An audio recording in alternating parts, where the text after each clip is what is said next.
네, 안녕하십니까. 여기는 나스닥터TV입니다. 11월 1일 금요일에 마감된 미국 시황을 말씀드리겠습니다. 이날 시장은 이제 전날 급락에서 벗어나서 이제 일단 반등에는 성공을 했고요. 특히 이제 이날 뭐 발표된 이제 고용 지표는 상당히 부진한 것으로 나왔지만 이제 실적 전날 장마감 실적 발표한 이제 아마존 실적에 이제 반등을 하게 됐고요. 그래도 뭐 지난 목요일 날 하락 종합 추세가 이제 하락으로 바뀐 요 상황은 이제 유지가 되고 있고 개별 차트 추세로는 뭐 이제 대부분 이제 하락 추세로 바뀌는 요 나스닥만 뺀 나머지는 전부 다 하락 추세입니다. 이게 일단 뭐 반등에도 불구하고 오히려 전날 중립에 있던 그 지수들이 이제 뭐 하락 추세로 바뀌기도 했고 뭐 기존의 하락 추세였던 다우하고 필라델피아 반도체는 이제 하락 추세를 이어갔고 그런 상황이 됐습니다.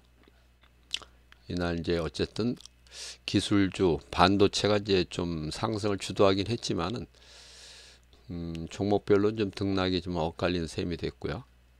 엔비디아하고 아마존 이게 특히 이제 좀 좋게 반응을 했습니다.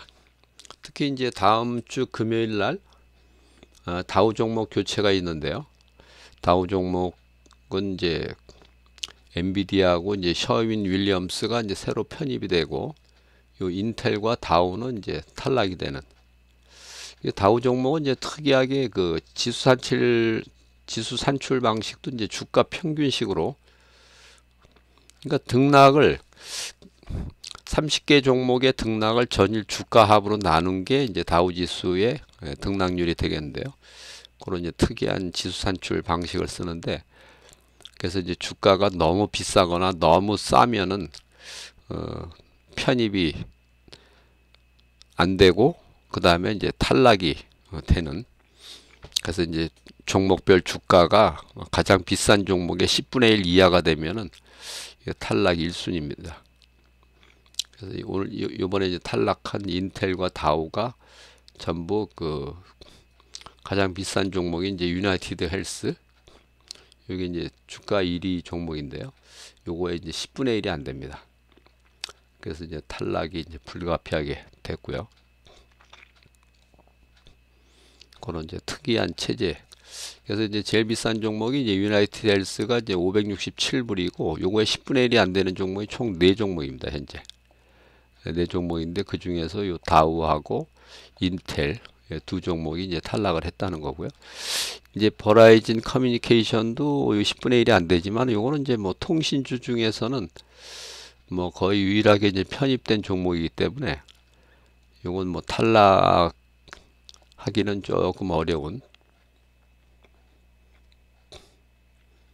그리고 이제 시스코도 이제 통신 장비 업종 중에서는 상당히 뭐 유일한 종목이기 때문에 이것도 이제 탈락이 쉽지는 않은. 근데 뭐 인텔 탈락은 제가 뭐 상당히 오래전부터 예상을 해드렸죠. 저건 이제 탈락이 가능하다. 왜냐하면 이제 대체할 종목이 그 엔비디아라고 하는 이제 대체 종목이 있기 때문에 얼마든지 가능하다는 얘기고요. 하다못해 이제 인텔은 뭐 AMD보다도 못한 종목이 되어버렸습니다. 시가총액이 AMD의 절반도 안 되는 그런 상황이고요.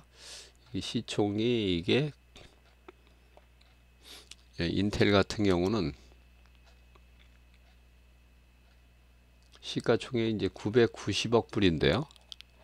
이 990억 불 같으면은 AMD의 AMD는 요 나스닥 100 종목이니까 여기서 찾기는 상당히 어렵네요. 또 2330억 불. 그러니까 AMD의 절반도 안 됩니다, 이게. 그래서 기왕에 이제 뭐 탈락이 예상이 됐던 종목인데 다우가 탈락이 되는 거는 뭐 사실 예상하기는 어려운데 그 인텔 탈락하고 이제 맞춰갖고 다우도 탈락을 시킨 것 같습니다. 그 다우가 금년에 10.7%가 떨어졌는데요. 그러면서 시총이 340억 불밖에 안 됩니다. 시총이 너무 작으니까 뭐 탈락이 된 것 같고요.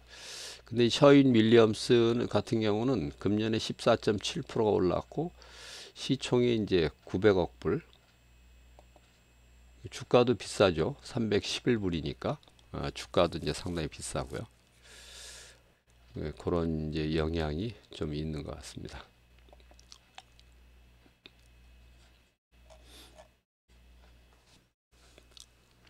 그리고 이제 내주에는 중요한 변수가 상당히 많은 주간이죠.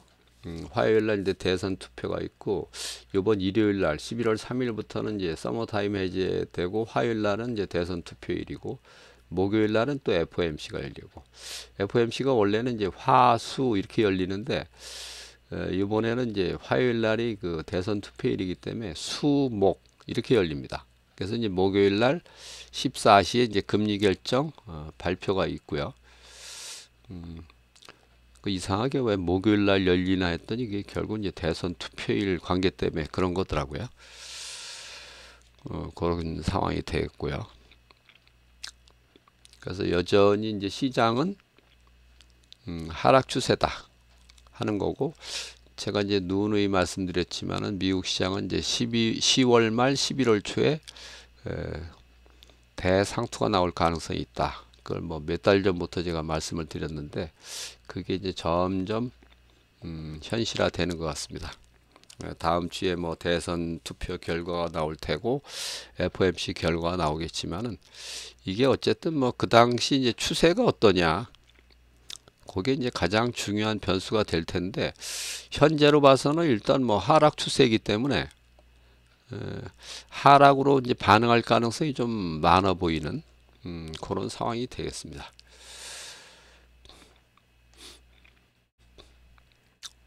특히 이제 요 하락률 상위 종목에 있는 슈퍼 마이크로 컴퓨터, 요거는 이제 이날도 이제 10.5% 떨어지면서 금년 상승률을 이제 마이너스로 돌렸는데요. 마이너스 8%. 여기 이제 어떤 의미가 있냐면, 여기 연초 얘는 연간 상승률이 뭐 300% 가까이 상승을 했었단 말이에요. 근데 지금 뭐 상승을 다 까먹은 정도가 아니라 지금은 뭐 오히려 마이너스로 변했으니까, 그 원래 이제 실적 발표도 이제 요번 주에 있기로 했었는데 이 연간 보고서를 제출을 못했습니다. 그 요 회계를 담당하는 이제 회계법인에서 사임을 했고요. 그래서 연간 보고서를 이제 제출을 못하고 있는데, 만약에 이제 연간 보고서를 계속 제출을 못하면 이게 상장 폐지가 될 가능성도 있습니다. 슈퍼마이크로 컴퓨터가 이제 2018년도에도 상장 폐지가 한번 됐다고 하더라고요. 두 번째 수모를 당할 가능성도 있고, 그래서 이제 미국 시장은 이제 뭐 지금 이제 슈퍼마이크로 컴퓨터가 이제 지금 시총이 150억 불인데요. 하여튼 이게 그 대형주가 중소형주보다는 확실히 대형주가 좀 유리하다. 이게 이제 중소형주의 대표적인 지수가 이제 러셀 2000인데 금년에 9% 올랐거든요. 물론 이제 다우 지수도 11.58% 올랐지만, 이게 이제 시총식으로 하면은 시총식으로도 뭐 큰 차이는 없군요. 13.3%. 근데 여기다가 이제 그 엔비디아가 이제 편입이 되면 이게 상승률이 확 올라가는 거죠. 인텔이 뭐 금년에만 50% 이상 하락을 했는데요. 53.8%. 어쨌든 중소형주보다는 대형주 상승률이 좋고, 러셀 2000 같은 경우는 이제 사상 최고가가 2011년 11월 달에 나오고 올해 그렇게 상승을 했는데도 불구하고 사상 최고가를 한 번도 넘지를 못했습니다. 그리고 지금 이제 하락 추세를 맞고 있는데요. 시장 전체로 보면 이게 2011년 11월 달이 역사상 최고가를 한동안 유지할 가능성이 이제 높아진 그런 상황이 되겠습니다. 그런 걸 보더라도 역시 미국 시장은 대형주 투자가 유리하다. 중소형주는 이제 한때 뭐 강하게 올라갔더라도 또 언제 또 고꾸라질지 모르기 때문에요. 고꾸라지면 이거 대책 없이 하락 안 합니다. 이게. 예를 들어서 이제 나스닥을 이제 대중 소 이렇게 이제 구분하는 지수가 있는데요. 소형주 지수, 중형주 지수 공이 2021년 고가가 현재까지 고가고요. 소형주 지수 같은 경우는 그 당시 고가에서 지금 50% 이상 하락을 하는 그런 상황입니다. 소형주 지수가 이제 RCMP라고 하는데요.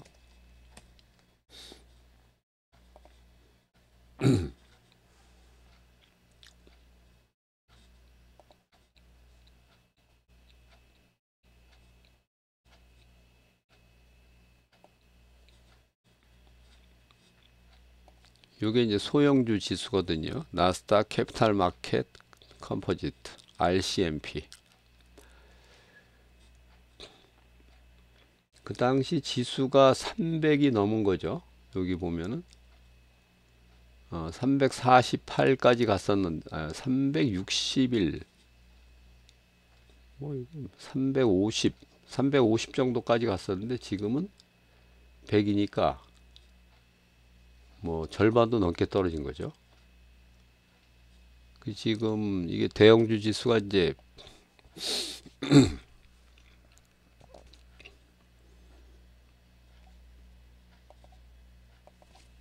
NQGS라고 하는데요.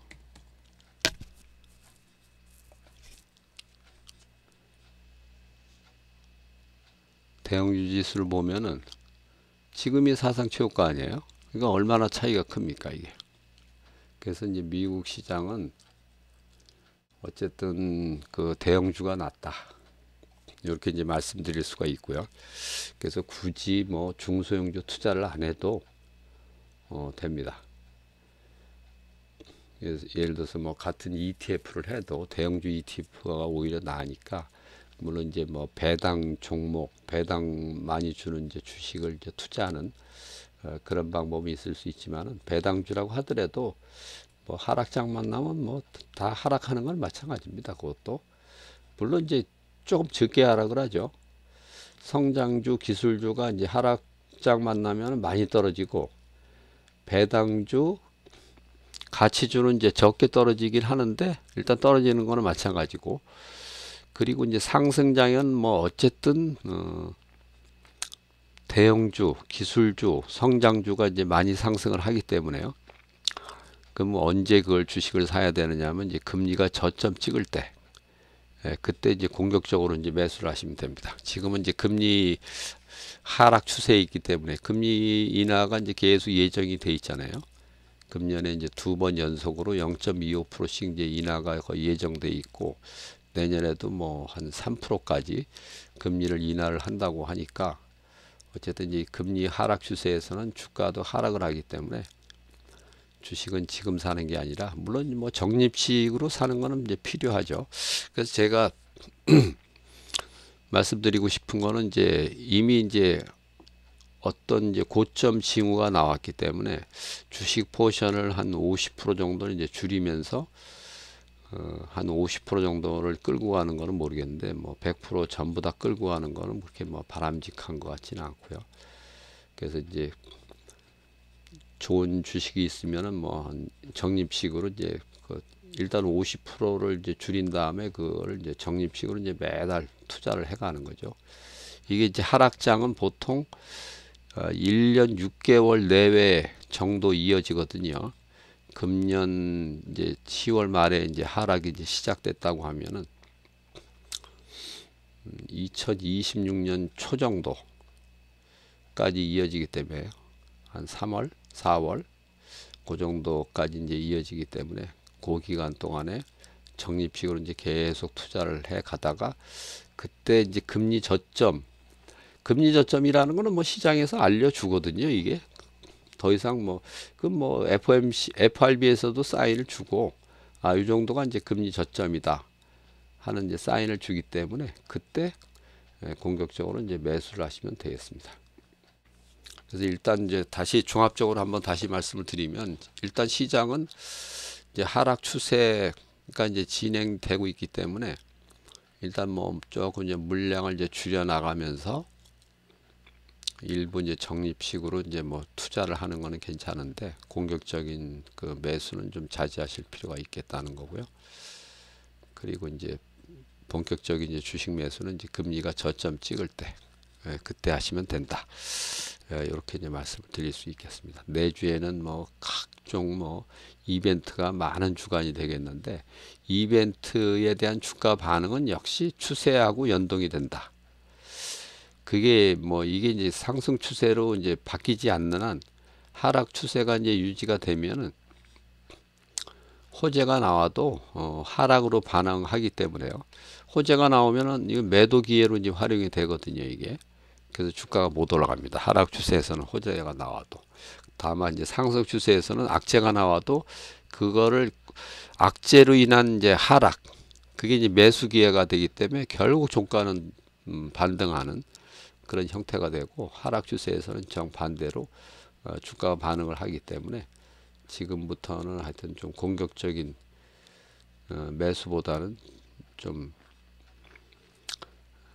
매수는 좀 소극적으로 하면서 반등할 때마다 이제 물량을 좀 줄여나가는 그런 작전이 좀 좋겠다. 물론 이제 하락장에도 뭐 큰 반등은 뭐 계속 나오지만은 그 반등은 뭐 그 매수의 기회가 아니라 이제 매도 청산의 기회다. 이렇게 이제 염두에 두시면 되겠습니다. 일단 뭐 다음 주 FOMC 대선 투표 결과 뭐 이런 걸 이제 기다려 보면서 다음 주에는 일단 이제 11월 4일부터 이제 썸머 타임이 해제가 돼서 이제 23시 30분에 이제 거래가 시작이 되고요. 화요일 날은 이제 대선 투표가 있고, 그 다음에 이제 목요일 날은 이제 FOMC가 있고, 뭐 경제 지표는 뭐 그렇게 중요한 지표는 별로 없습니다. 이거는 실적 발표도 뭐 거의 이제 끝나가서 이제 약간 뭐 좀 빅테크는 아닌 종목들 이제 실적 발표가 있고, 실적 발표는 이제 아마존을 끝으로 거의 끝났습니다. 이제는 유일하게 남은 게 엔비디아. 엔비디아는 뭐 한 2주 정도 후에나 나오니까 아직 멀었고요. 거의 뭐 끝났습니다. 이것도. 그래서 이제 지금 어쨌든 이제 하락 추세 초입에 있는 만큼 좀 공격적인 매매보다는 반등을 위한 이제 청산의 기회로 활용하자. 이런 말씀을 드리면서 오늘 영상을 마치겠습니다. 감사합니다.